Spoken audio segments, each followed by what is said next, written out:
to look for something that is not necessary.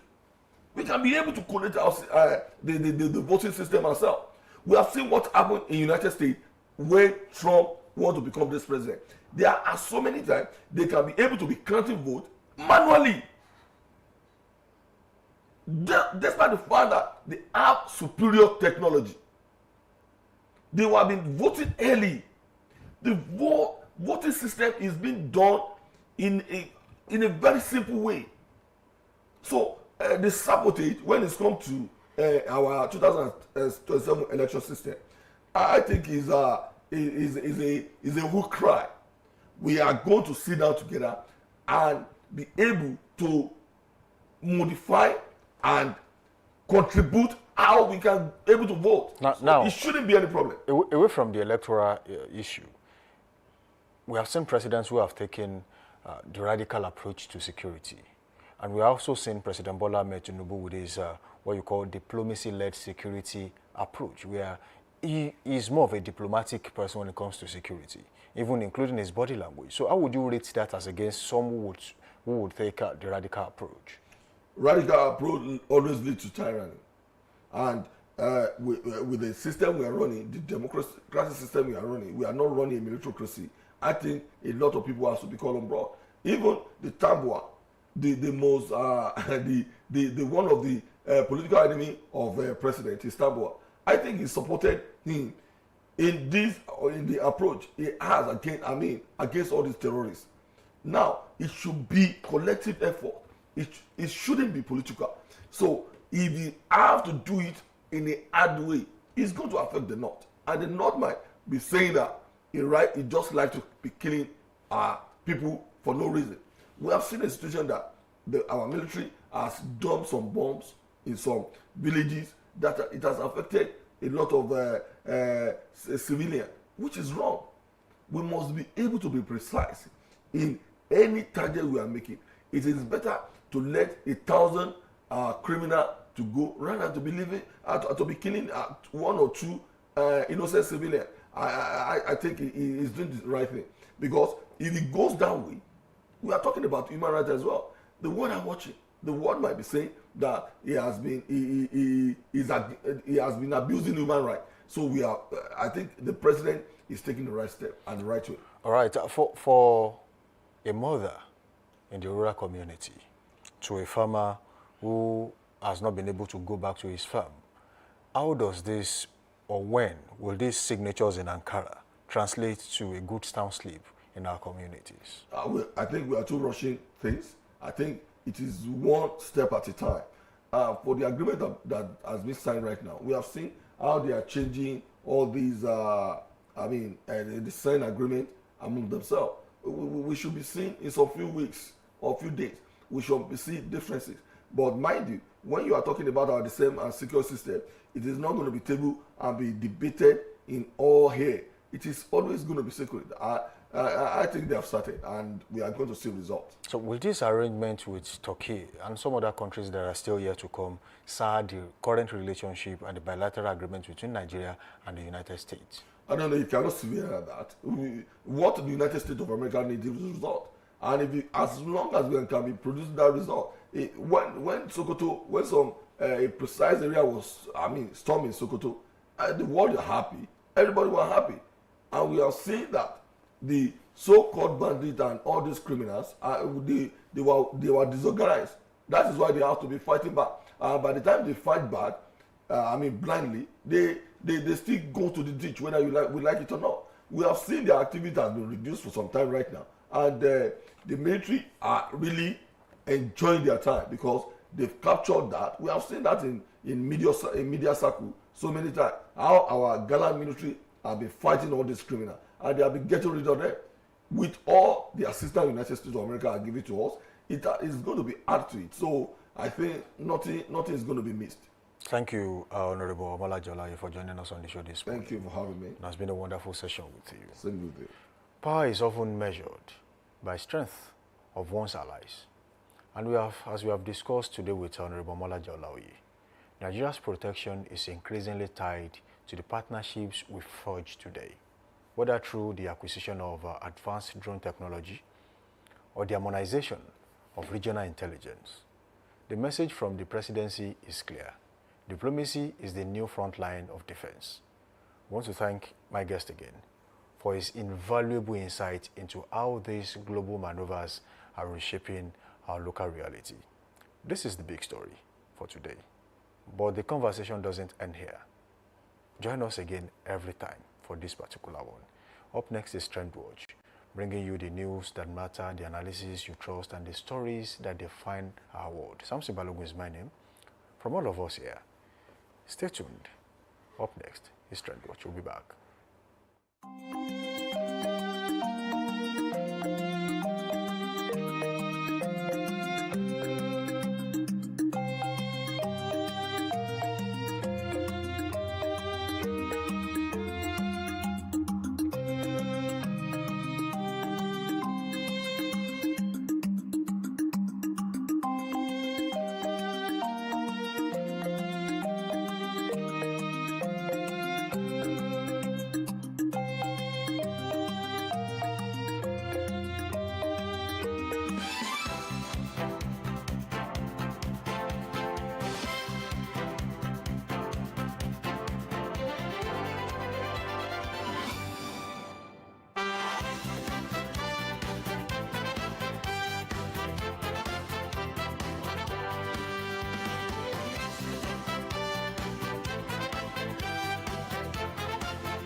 Welcome back from that short break. The show is still Daybreak Live right here on Dominion Television, your channel of choice, where inspiration meets entertainment. Do want to link up with us on our socials, Facebook, Instagram, and TikTok at Dominion Broadcast, and on X, formerly Twitter, at Dominion Cast. You can also watch us live on our YouTube and Facebook channels at Dominion Broadcast. Do out to drop a comment right there and subscribe and follow those pages. Up next is Trend Watch, and Oluwayemi Adelaku is right here in the studio with me. Well done. I'm glad to be back here. Welcome back. Thank you. And then this morning we are looking at this particular story that says alleged cyber stalking. She will attend this video of Reno Mokri confirmed as ambassador, calling Tinubu international drug baron in court. It's a very funny story. It's been happening in the last few days, and then Nigerians are asking what is really going on. But allow me to take us through it in a few minutes. The human rights activist, that's former AEC presidential candidate Omoyere Sowore, presented the video in which former presidential aide Reno referred to the president Tinubu as international drug baron. Few years back, before the election, Reno traveled to Chicago State University, went there, did some research, and then came back, granted interview, and they said, Tinubu is a drug lord. I'm using the particular voice he used in that video actually now. He said he's a drug lord, but then, and Nigerians are saying, is it that people forget what he says easily? you can actually forget. The internet does not forget. The internet will never forget. So Showore is now banking on this video, on the statement of Reno, and then he presented it in court because he's on trial now. I'm talking about Showore because he referred to the president as a criminal. So he decided to present this video in court, and of course it was accepted by the court. So these are the issues. Now the defense person is now asking the court a question that, is it that the DSS, they don't go through, they don't do some investigations before certain individuals become ambassadors or minister? Because as we speak now, Reno is an ambassador, of this particular country, and then he once called the president a drug lord on national TV. Well, Reno had a response for that. I think yesterday on his page he said Omoyele Sowore cannot bank on a video he made a long time ago, which it took, I think he said something about, he took it back. He said he never said that again. I mean, that what he said then was political, and then for some reason, it doesn't mean it anymore. So I think that was the stand of Reno Mokiri. But the problem is, after making that video, did he come out to make another video to say, oh, what I said earlier, it does not hold water, and I don't really mean it. I only said that based on politics. I think he didn't say anything of such. He only changed all of a sudden and started singing praises of the president, which has actually earned him an ambassadorial position in Nigeria. But then the problem now is that Omoyele Sowore has gone to court with that particular material, and it has been accepted. And the truth is, he has an evidence. One of the things you have to do is, if you are making a claim, has there ever been someone who made such claims before and it was not argued by anyone?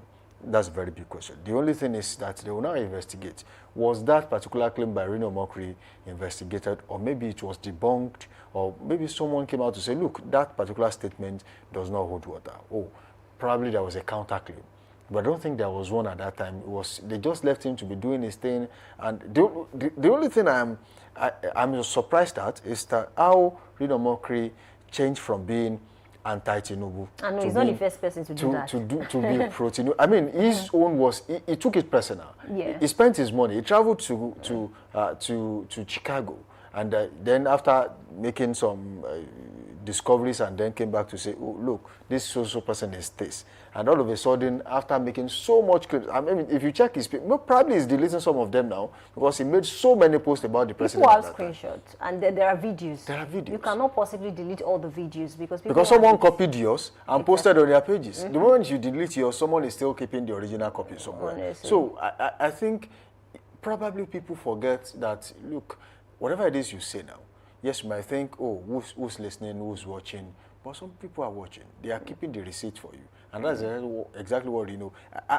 I'm just afraid for him that he might lose this appointment just because his old video is still making waves right now. Yeah, and then it's going to be really sad. And then for someone like Reno, actually respect him, especially for his kind of brain. Reno is very intelligent. He's an ambassador of the country. Exactly. Even without getting an appointment. Yeah. He's always there projecting Nigeria as the best country around the world. And he's not scared, or he's not ashamed of saying that anywhere. Yeah, so for me, I love to call him a researcher, because many historians do not have access to some of the things details, that, especially when you look at some of his tweets and you're wondering, how is it that this guy, can get access to some of these documents, this material, the archive. So he's doing a good job, and of course I respect him as a person, as an individual. And then for someone that, a lot of people look up to, to say, well, I want to, up my game as well. I want to begin to research more, and then something like this is happening to him. He's not the first person that would do this, actually, especially speaking about President Bola Ahmed Tinubu.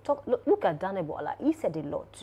A lot of people who work with, and that's why I said, was with Atiku. Exactly. I don't know why Tinubu as a person is very strategic. I think he loves to work with people who initially don't like him so much. No, didn't like him at the time. So he loves to bring him on board and then change that narrative.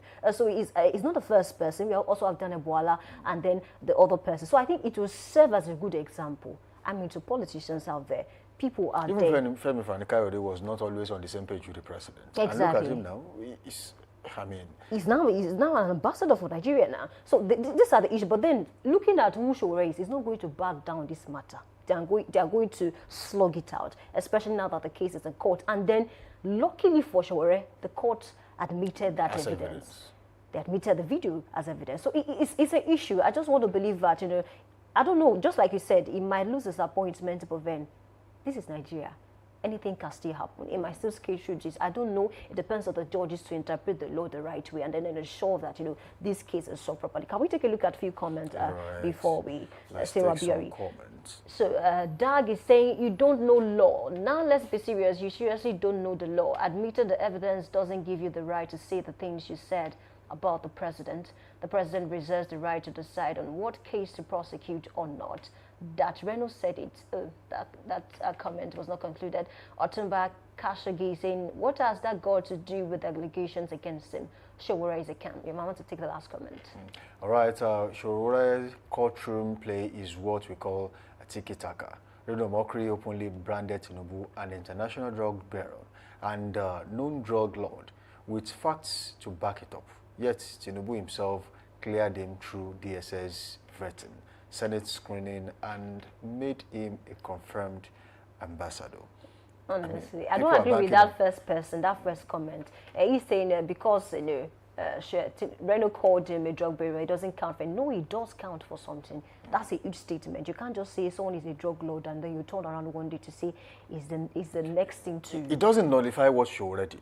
Exactly. But what Showore is leveraging on is if someone did it, why can't I? That's what and he's then trying to do. He's now a current ambassador. I mean, where's the logic there? Yeah. He's actually right for saying, look, if someone said it before and nobody charged him to court, why me?